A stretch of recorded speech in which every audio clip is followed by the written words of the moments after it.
What's going on, everybody? It's your boy Duel, back here with another Diablo 4 video, and today we're going to be talking about bossing.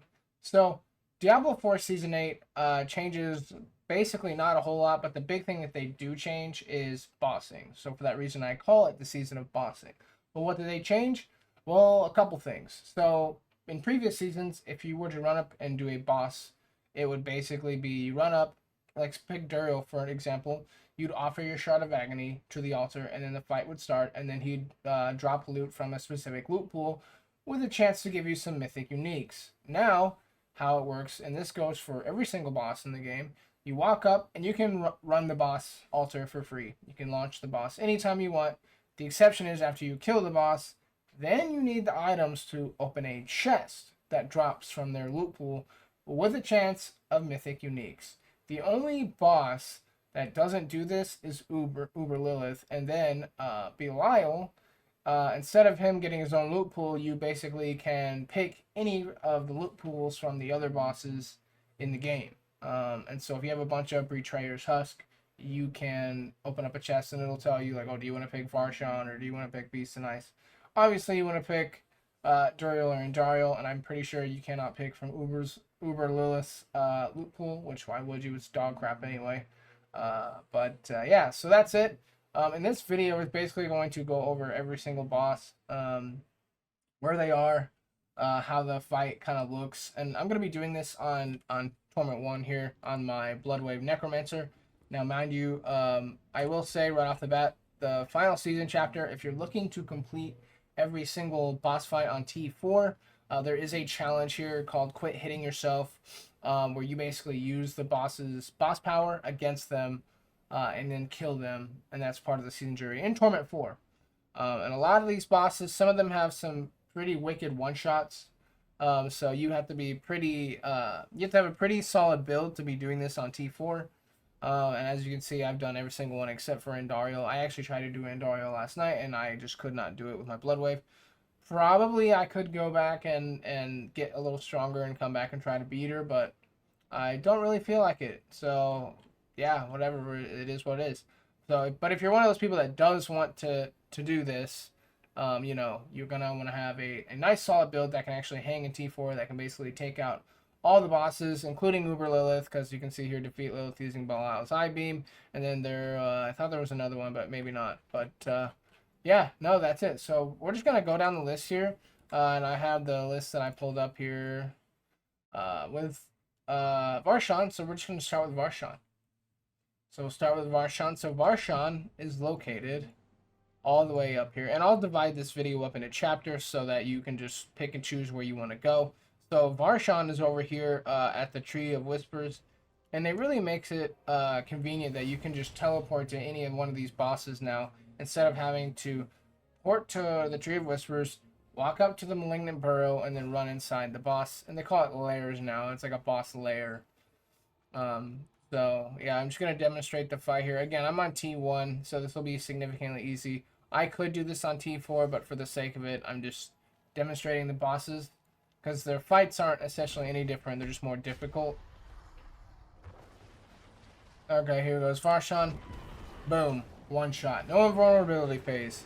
So if you have a good enough build that can one-shot Varshan, boom, Varshan's dead. And as you can see, she drops her little chest right here. You need 12 Malignant Hearts, which actually, I don't think I have any of right now. I do not. So you need 12 Malignant Hearts to unlock her, and that's that. So we will move on to the next boss. And next on the list is Beast and Ice. So here we go. Alright, so Beast and Ice is near Kiovashad, and he is over here at the Glacial Fissure. So we're just going to port on over there. One thing I will make a note of is that some of these bosses, like Varshan for example, is easier than if you go to fight Beast and Ice. So it's not really a good skill check. Like if you can kill Varshan, that means you can go kill Beast and Ice. I would say definitely get to at least pit 70 or 65. And unironically, there's a season journey chapter that has tier 4 that is required for you to clear pit 75. So I think once you can clear pit 75, you can kill Beast and Ice and pretty much every single boss in the game, with maybe the exception of Lilith and Andariel.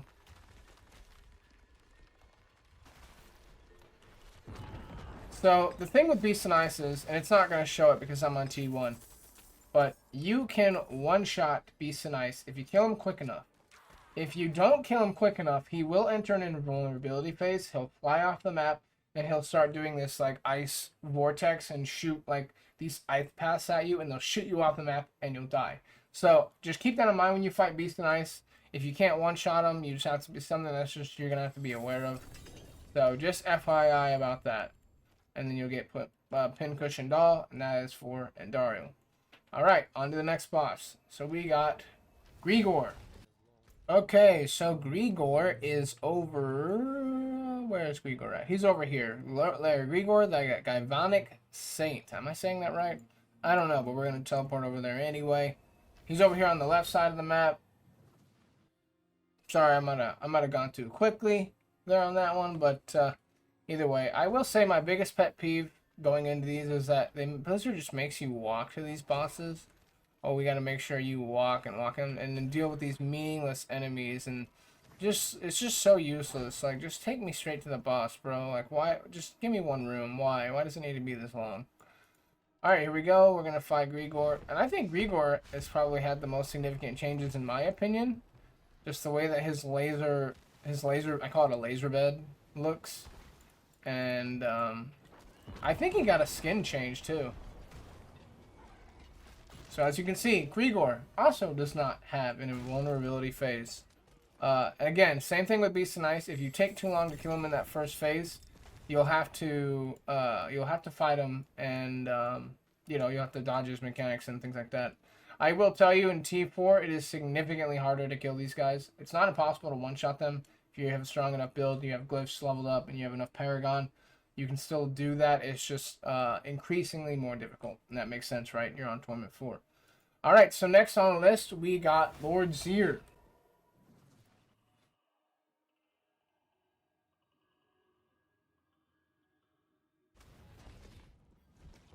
Alright, so Lord Zier is also back in Kyovashad, and he's at the Darkened Way here. And you have to click inside of his little dungeon here. I just had it. Where'd it go? Right here. The Darkened Way, and then you click on his little portal. One thing to make note of is that whenever Zier is like, and this is just a weird oddity that I noticed, is that if Zier is a Whisper Challenge, you can just teleport straight to him, but if he's not a Whisper Challenge, you have to click into the Darkened Way. I don't know why they did that, but whatever. Again, it is what it is. Will you guys get off me? See, this is what I'm talking about. Why? Just take me to the boss, dude. Alright, here's Lord Zier. And also one-shot. You can one-shot him. No invulnerability phases. Boom. Too easy. Inquisitive Blood. Boom, there you go. Alright, well, Zier's easy. So, next we're going to go off to Duriel and Andariel. And the only boss that I am not going to demonstrate today is Uber Lilith. Only because I have a separate video for Uber Lilith, so if you want to go check that out, I also have a video talking about that. Go ahead and check that out. But anyway, moving on, we're going to go back to Duriel. So Duriel is on the bottom left side of the map. He's like just before you get to... I always get tripped up on where he is. That's not it. That's Belial. Where the heck is Duriel? I always... Oh, he's right here. I can't see him because the Whisper is unavailable. And that's fine. He's in the gate. He's in the gaping crevice. And so, yeah, you just port over to him, and here he is. Alright, we're going to kick off his altar, and here we go. One thing you want to do with Duriel is stand behind here, because he shoots off these like little poison darts at the beginning. And you want to avoid those as much as possible, because in T4 they will one-shot you.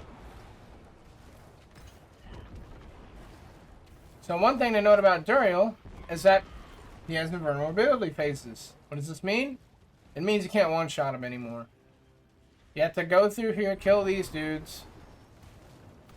One by one. Oh shit, I didn't pick up enough blood orbs there. And you'll have this like underground spiky thing chasing you, so avoid that. And then he does this thing where he comes out of the ground. Then you can attack him again and do your damage. Then once you damage him again, he goes into another invulnerability phase. Same thing. Kill these three dudes. and you're on your way.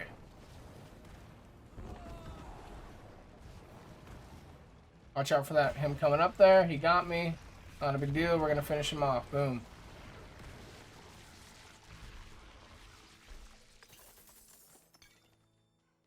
Should give us a chest. Boom.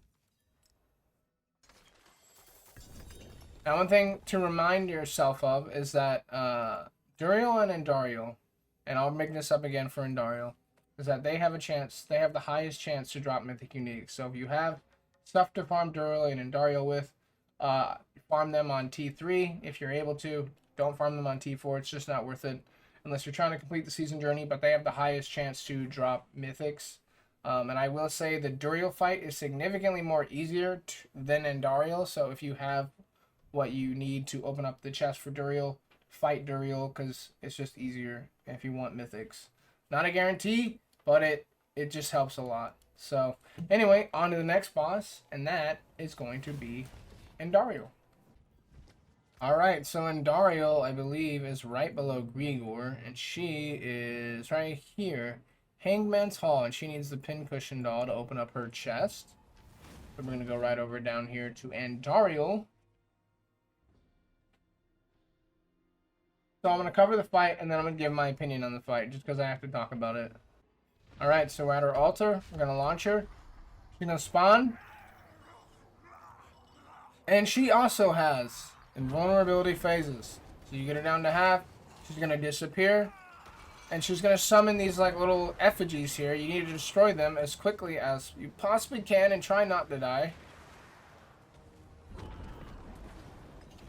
She also shoots like this laser thing that comes out of the ground. So you have to dodge that, and it gets significantly more difficult the longer this fight goes on. And then she also, if you didn't just see that there's a lot going on here. She shoots like a fire laser, so you have to like watch out for that. While also simultaneously do not get hit by her periodically red beam, like the red Kamehameha, basically. Then after that, you can kill her. Or not. Oh! Oh god, I'm gonna get squished! Oh!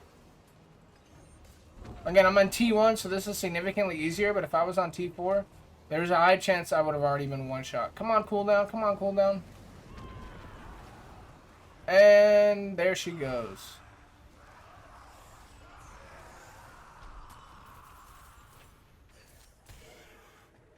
Alright, pincushion doll, here we go. No mythics. So, as you can see, I don't like this fight. I tried doing it on T4, and I just keep getting one shot in the second phase. So, if you have a build that's strong enough to beat her, good for you. But I would highly just recommend killing Duriel. It's just significantly easier to avoid certain attacks. Yeah, so that's all I gotta say about that. So that covers Andariel. We're not gonna do Uber. Left we have Belial, and we have the Harbinger of Hatred, and then we have Urivar. So I'm actually gonna say Belial for last. So let's go over to the Harbinger of Hatred. So the Harbinger of Hatred is, that's Belial. The Harbinger of Hatred is right here, Harbinger's Den. So this is over here. This is actually part of the expansion. So if you do not have the expansion and you don't have Nahantu, you actually cannot access the Harbinger's Den. So just FYI on that front. If you have the expansion, boom, there you go. You teleport to the Harbinger's Den, and you can fight Mephisto's doggy. Alright, here we go. We're at the Harbinger of Hatred. So this actually might be my favorite fight in the game, like boss fight in the game, because it's like actually something that came from the campaign, and they keep the mechanics of the campaign in here, and I really like that a lot. Now, so say what you will about the story of Diablo 4 and the expansion, whatever, but I really like Mephisto's doggy. I think he just looks really, really cool. So what you want to do is just destroy these red portals. Eventually he's going to shoot like a, he's going to shoot that light beam. You need to pick it up, and then you can attack him with it. You don't have to do this, but it's really fun and cool. And you can damage him again. Boom. Here's some damage. He also has some vulnerability phases. You got to do the same thing. Just do the same thing over and over until you get to that second phase. Then you can kill him. Or sorry, third phase, I guess I should say. Clear the Harbinger prison.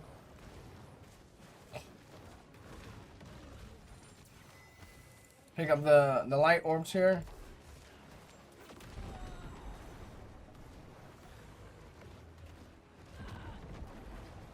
Basically, I gotta destroy this main portal.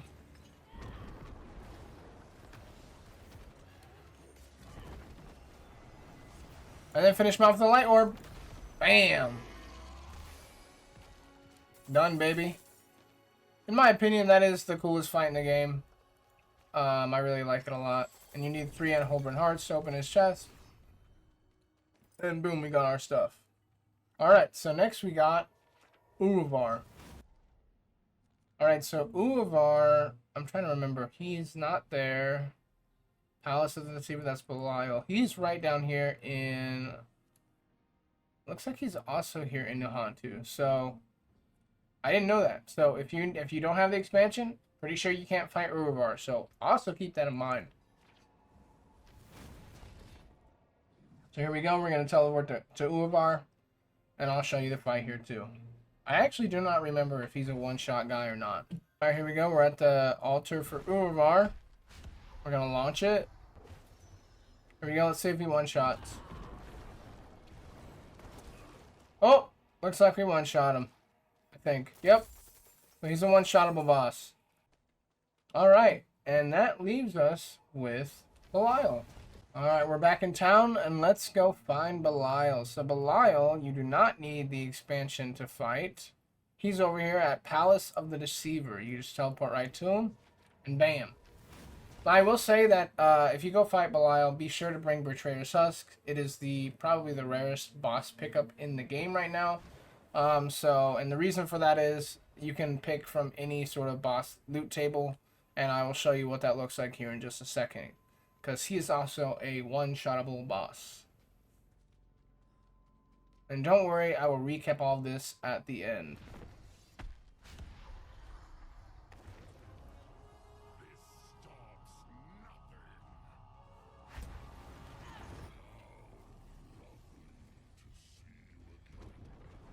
Boom. And he's dead.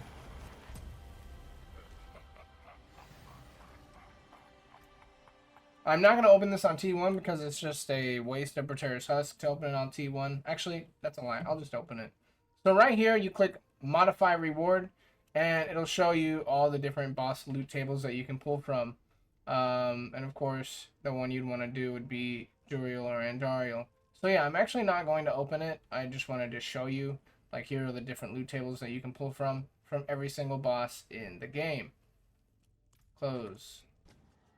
Alright, so we're back in town, and we are just going to talk about, we're going to recap everything, talk about all the bosses and all the changes one more time.